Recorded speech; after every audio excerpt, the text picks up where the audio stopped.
Hello everyone, this is Defense Politics Asia and this is the situation report or the SITREP for all the summary for the day of this is wrong.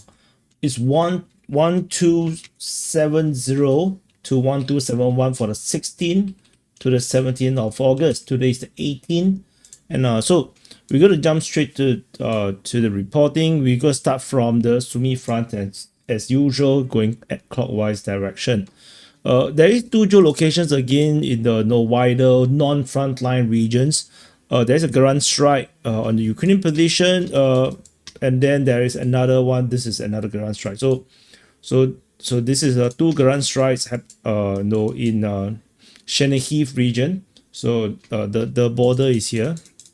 Yeah, so this Chernihiv, this is Sumy. So yeah, a bit sus, but over in the Sumy front, this is Sumy. At the Sumy front, at the Takino sector, we have fighting being reported at Bayaro, the Zachi.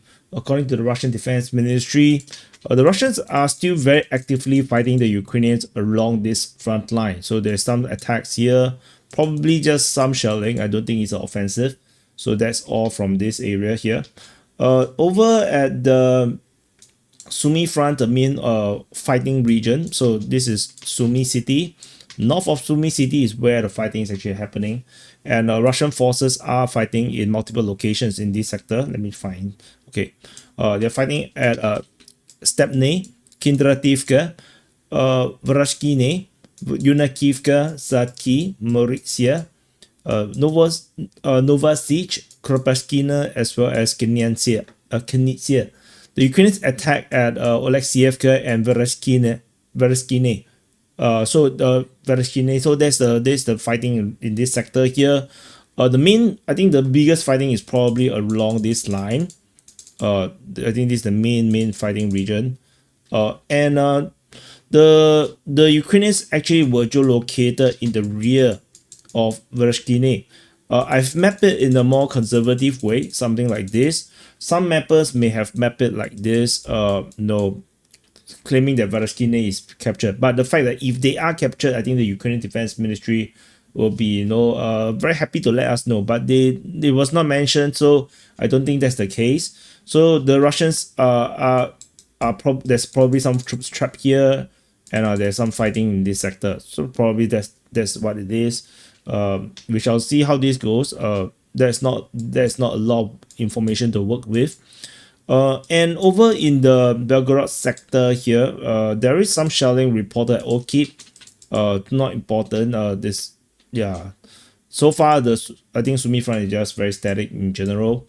Over in the Kharkiv front, the Kozacha Lopan sector, the Russian forces seems to be a bit active again. These are all reporting from the Russian Defense Ministry. Oh, what the hell is this? Wait. Oh, it crashed. What the hell? Give me a second. Okay, that's bizarre. The whole tab just disappeared. So anyway, the Russian forces attack at this Udi. Okay, the Russian forces attack at Udi, Kozacha Lopan, and Nova Kozacha. Probably not offensive yet, unless we see a continuation. The report is on the 16th and the 17th. So not very consistent yet. We shall see how these continue to play out. Not yet. But this is a region that is always very itchy. It looks like a nice place for the Russians to attack. Over in the Voschansk sector, fighting is reported at Voschansk as well as Starysia. The one in Starysia is mentioned by the Russian Defense Ministry on the 16th. So Voschansk is the usual routine. Nothing particularly stands out for that. Over in the northern flank of the Voreshina front. This is Voreshina. So at the Milove sector, fighting is reported in the Milove sector. And this time around, in these past 2 days, quite a number of locations mentioned. Zarubinka, Katne, Ambarne, as well as Odratne. So this is actually quite a lot. Zarubinne mentioned only the second time ever. Odratne haven't been mentioned in a long time as well. So, these are a bit unusual. If I zoom in, you probably can see a little bit better. So, fighting moving in this direction. maybe the Russians are operating in this place again a bit more. It could be like they are like trying again because this is pretty static at this for some time. So maybe they are pushing again. So something to look out for, whether the Russians is going to like push again in this sector here. Further along the Oskil River, we have fighting reported at Kenyamka as well as Krasny Pershe. Pretty routine, nothing particularly stands out regarding this side. And then we go on to the Kupiansk front.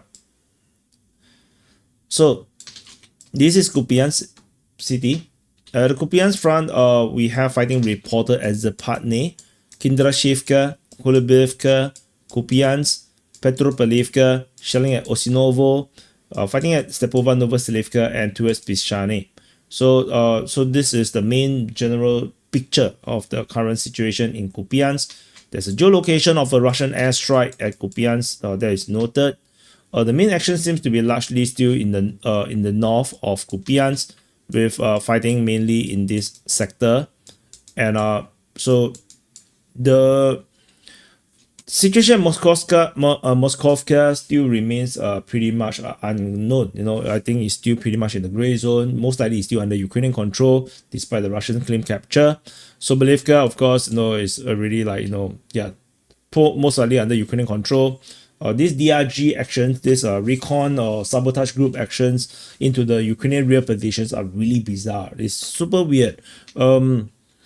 It's like they're able to penetrate through, yet they have no intention of holding ground. It's very, very unusual. Something, need more time to observe and see what is this new tactic that the Russians is doing. What is the main intention for all this kind of thing? Is it just purely PR, or is it supposed to do something more? Moving on to the Borova front. So this is Borova, and at the Borova front, the fighting is mainly over in the northeast of Borova. Fighting is reported over at Nova Kryakivka. Russian forces captured some grounds in the southwest of Lozova, and also captured Zeleny High in the process. This is mapped by the Ukrainian side, and fighting is moving into Beriska and Rievka. So this is quite a big amount of changes, as the Ukrainians have to pull back to the next defense line after losing this initial line. But the second defense line is quite strong, except for Beriska and Rievka itself is still pretty exposed. But we shall see. We shall see how this goes. By the look of it, the Russians may just go directly for Borova in the longer run, maybe. And so totally ignoring Bohuslavka, Novoklevivka, Novoplatonivka. Maybe they will just bypass all these places. We shall see how this goes. Surely, when we play computer games, this is what we'll do. We'll just try to cut off and collapse entire salients. There's no reason to, fight for every single inch of ground. Over in the North Liman front, in the Oskil region, so we have fighting reported at Kharkivka, Rikudu, Kapivka, Zelena Dolena, Serene, Chandri Holove, Koloziazi, and there is also fighting at Zarishne, as well as shelling at Novoselivka and Drobisheve. The Russians have claimed to have captured Koloziazi. So this area here is allegedly captured by the Russian forces. But strategically, nothing really changed a lot. Like the claim of capture, we also have no verifications whether that actually happened or not. This is just a claim from the Russian Defense Ministry, so we will continue to monitor the situation in this sector here. But largely, this is the current situation. In the Liman front, South Liman and the Sivas front region, so we have fighting reported over at Yampil, probably an attack coming from Torske. There's fighting reported through the Serebryansky forestry in the direction of Serebryanka and Krychorivka. There's still fighting reported at Krychorivka. Russian forces most likely have captured Serebryanka. Fighting is reported at Dronivka, Siversk, Vimka, Fedorivka. I think I need to slow down my mouse. And at Vasilkivka.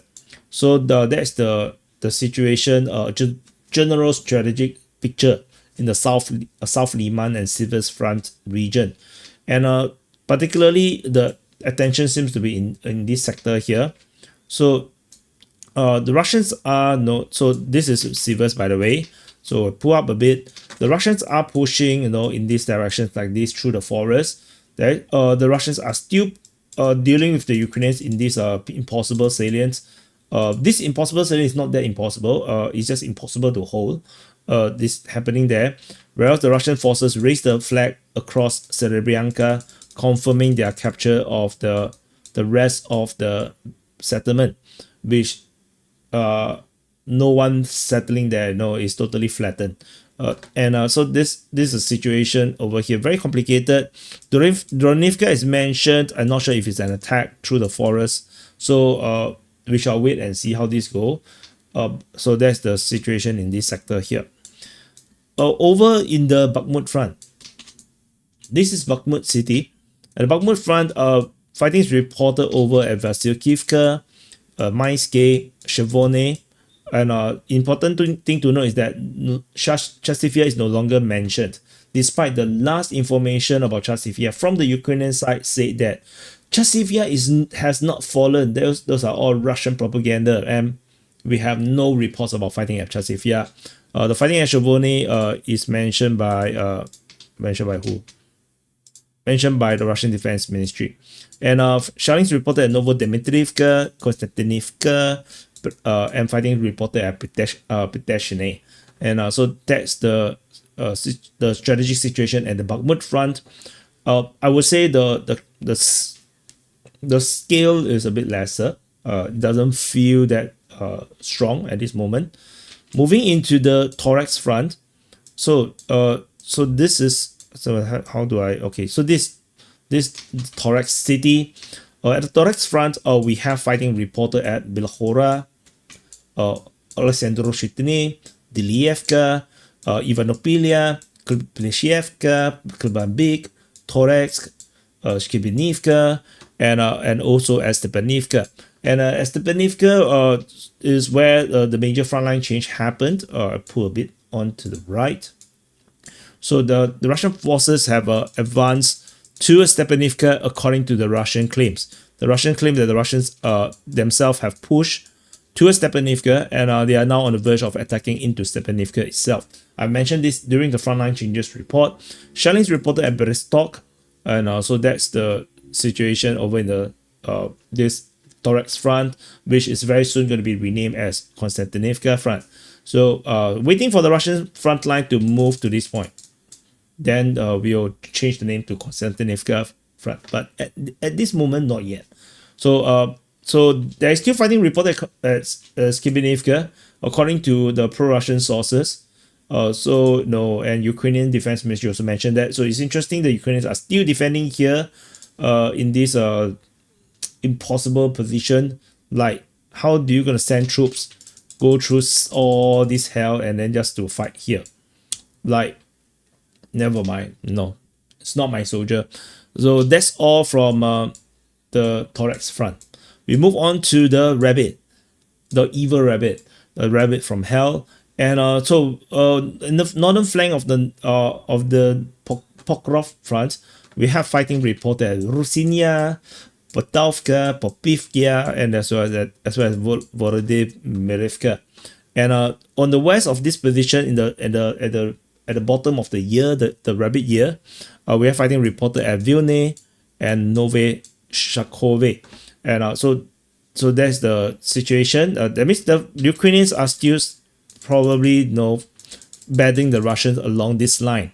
The area here is unknown. I suspect the Russians may have a much bigger zone of control, especially the Russians did mention that they have captured Mayak. So maybe the front line may look a bit different from this. So let me wipe this off. The front line may actually be with Mayak. Pankivka may be under Ukrainian control, and then something like this. Maybe all this is all under Russian control.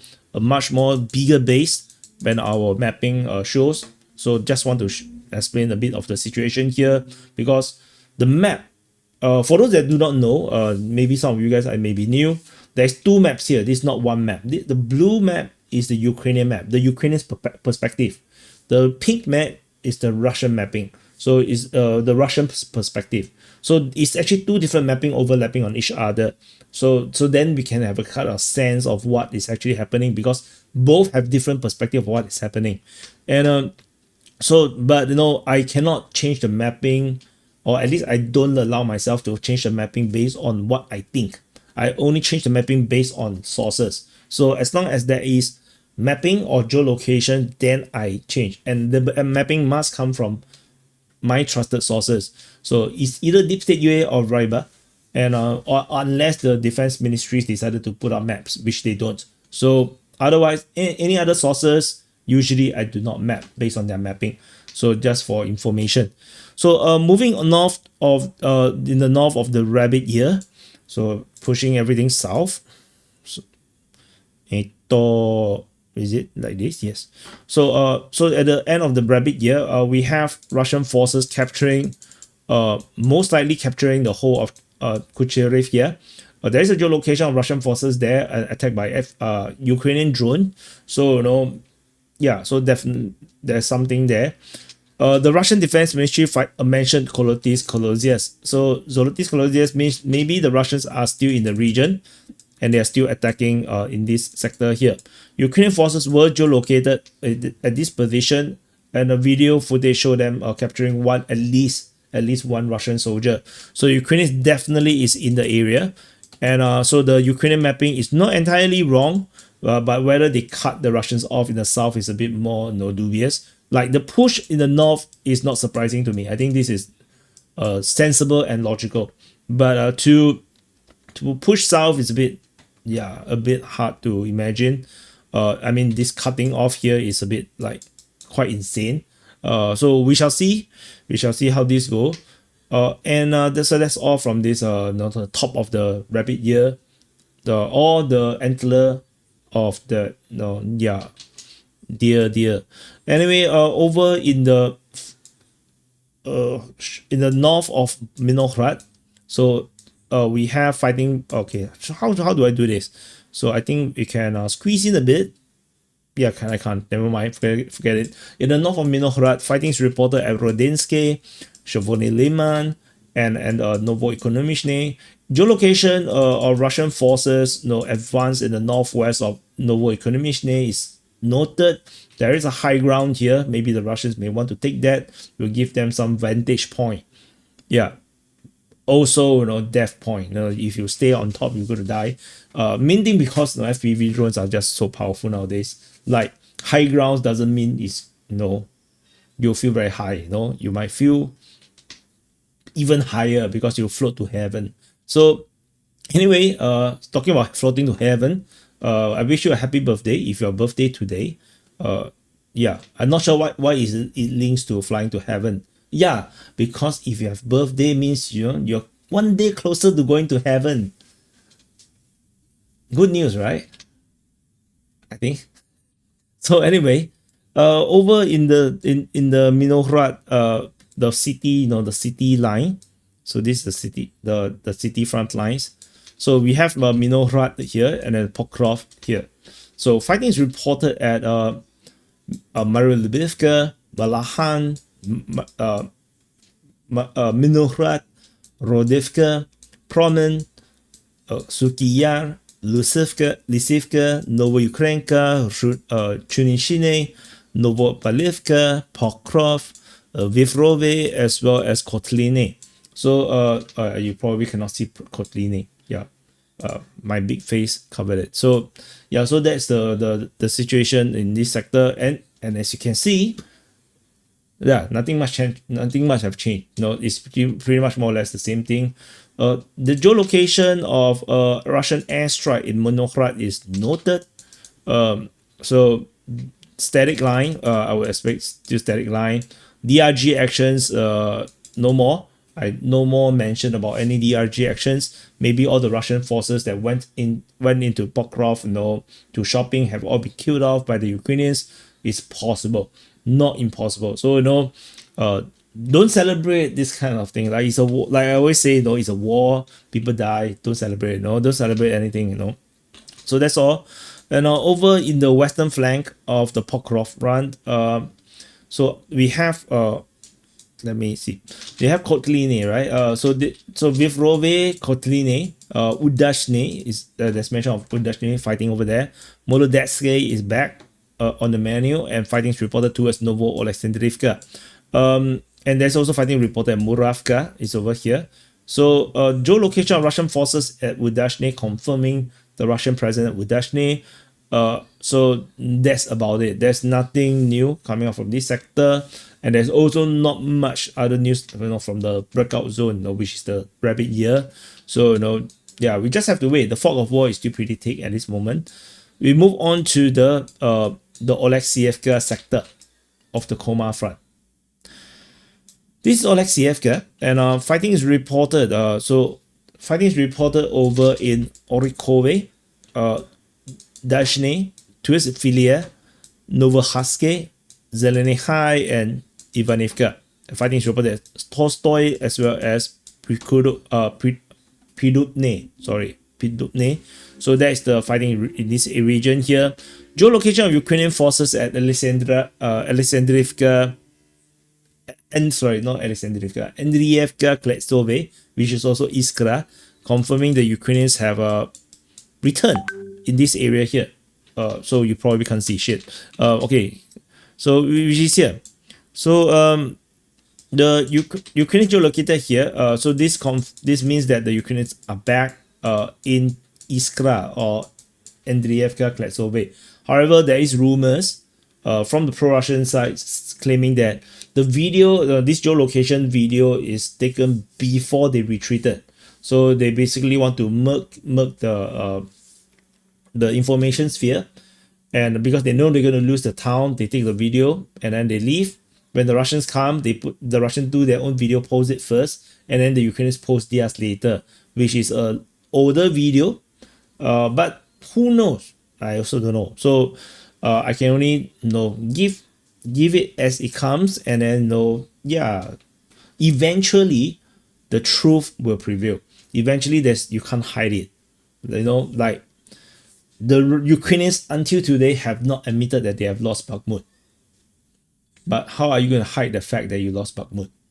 Or Avdiivka, or Voleda, or any other places? Ruzbizne, yeah, Zolota, Neva, there are a lot of places. You can't hide. Eventually the truth will catch up. So it doesn't matter. Okay, so chill. Pro-Russians, I cannot even give them a little bit of win. So geolocation of a Ukrainian tank was hit by a Russian drone strike in the north of Ivanivka. So not super important. We just know that there's a tank there. That's all. I mean, there's no longer a tank there. And then far away, there is some shelling reported at Dibrova as well as Oreshtopil. So not important, super far away. So over in this sector here, so in this Koma sector, how do I so like this. So we have, so this is Komar. Fighting is reported at Merne, according to the Ukrainian Defense Ministry. So they definitely still claim that there's some Ukrainian presence in this sector here. Quite insane, to be honest. Fighting is reported at Voskresenka, at Malievka. Russian forces straightened the front line, according to the Ukrainians. Fighting is reported at Oleksandrhorod. Shevchenko, Venepole, and fighting at Komizhuvaha. The shocking thing is the Russian Defense Ministry announced the capture of Voronezh on the 16th. They claim they have captured Voronezh, and there is a geolocation of Ukrainian tank destroyed over at Koroshev, which is just next to Voronezh, which means the Russians may be in this sector here, and so there might be a possibility that the Russian front line actually looks something like this right now. Yeah, it's getting hard over here because the Ukrainians are fighting them. It's hard. It's hard to fight. Fighting so this Oreshtopil. So this push is interesting. We shall see whether this can be corroborated soon, because and also of course the Russians did also mention capture of Shifneve. So which means that yeah, the front line actually not look like this. It actually looks something like this. Yeah, so all of these areas here could be all under Russian control. So let's take a pinch of salt and let's wait. So you can see the mention of capture is on the 5th of August. So this one is on the 16th of August. So no, there is some movement. So the Milievka, as well as the Voskresenka one is all reported by the Ukrainians. So the Russian perspective and the Ukrainian perspective is a bit different. Yeah, it is what it is. So over in the south of the Khomar front, as mentioned just now, Shevchenko, Komyshovaha, Venipole, and then the Russian forces captured grounds in the north of Temerivka, and the fighting is moving towards Novomykolaivka, as well as some fighting reported here at Novodarivka. So but not super important. So this is a tri-border region. The Russians have captured it, and so yeah, maybe this is a pincer operation, maybe, and then the attack into the rear position in the wider pincer or wider flanking operations possible. So we do not know very clearly exactly what is going on. So let's wait for more information. As far as we know, the Russian forces have captured the north of Temerivka due to the Ukrainians mappings update. And then we move on to the Zaporizhia front. This is Zaporizhia, and this is the Zaporizhia front. This is the Huyaipole sector, Orikhiv sector, as well as the Kanyamsky sector. So over in the Huyaipole sector, the fighting is still reported in the east, probably related to the operations in the Khomar front. We're fighting reported over at Levatny, Ohievsky, as well as Petavka. So there's no fighting reported at Melanivka, which means the Melanivka situation is very under Russian occupation right now. So that's gone. So the fighting is still moving in this direction. Not much other news other than this macro reporting. Over in the Orikhiv sector, as well as the Kayamsky sector, so there is a geolocation of Russian forces along the front line southwest of Novoporovska, and which is over here. This is Novoporovka, and this geolocation is still within the front line. No front line changes, but it just shows the Russians are still there. So that's nice to know. Sharlin's reported at Zapasne, first time seeing this name, and fighting is reported at Novo Andrievka, Orikhiv, Stepove, and Stepnohurst. So that is the current strategic situation in this sector here. So it seems to be a bit intense over at Novo Andrievka. Both defense ministries mentioned this in the past day. So let's see. And we move on to the last front line, which you need to press the like and the subscribe, even though we have defeated the Ukrainians, not the Ukrainians, the YouTube's breakout zone. We have defeated it, but the grind continues. So press the like button and subscribe. We have passed 100,000, which is a incredible achievement, and also insanely late. My own projection was at the end of 2022. I cannot believe that it took me another more than 3 years, 4 years, 3 years to get here. But yeah, that's the life of being DPA. Because nobody likes the truth. Everybody just prefer to suppress the truth. Neutrality don't pace very well. Shelling's reported over at Shoveni Mayat, I think. Shoveni Mayat, Berislav Kozatsky, Mikhailsky, Sadove, as well as Pridniprovsky. So all this Shelling reported is reports are from the Russian defense ministries. No attacks from the Russians reported by the Ukrainians along the Kherson front, and that's about it.